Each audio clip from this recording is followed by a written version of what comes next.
السلام عليكم ورحمة الله وبركاته، ازيكم يا حبايب قلبي، اخباركم عاملين إيه؟ يا رب الكل يكون في افضل حال. حلقة جديدة معاكم النهارده مكملين في سلسلة الفيديوهات والرسائل اللي وعدنا حضراتكم بيها.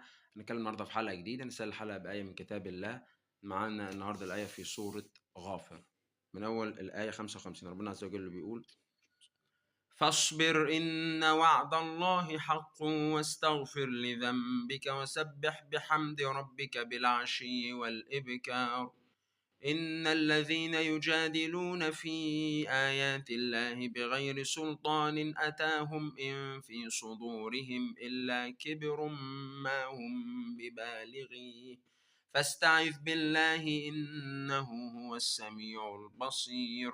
لخلق السماوات والأرض أكبر من خلق الناس ولكن أكثر الناس لا يعلمون.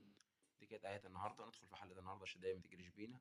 هنتكلم النهارده في حلقة جديدة بعنوان: لو انا حاشي ضرس حشو عصب يا دكتور ولاي ظروف مثلا سافرت او حاجه، ينفع ان انا عادي يعني ان انا احط مثلا اوقف الشغل في الضرس فتره جامده وارجع اكمل؟ اقول لك لا. ممكن بيحصل التهابات، ممكن بيبدأ يكون زي أنسجة لو كان فتح الدكتور الضرس ومنظف القنوات العصبية وكان قرب يحشي ومشينا، بيبدأ إن تحصل مضاعفات. فالأفضل ما دام أنت هتبدأ، يا تبدأ وتخلص يا تأجل إنك تبدأ خالص.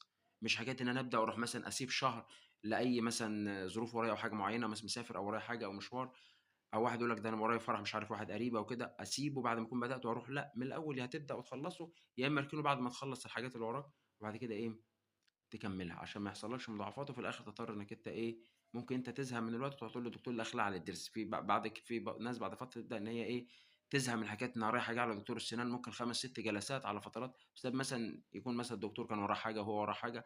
فدايما كل ما تبقى الفتره تخلص بسرعه يكون احسن. فانت ده تحدده من البدايه. ما دام هبدا يكون عندي مساحه ان اخلص مثلا في غضون اسبوعين بالكتير او حاجه، لو هتاخد وقت يا اما ما ابداش، احسن اخليها براحتي لما اخلص اللي ورايا واقدر افضلها وقت. اشوفكم الحلقه الجايه، والسلام عليكم ورحمه الله وبركاته.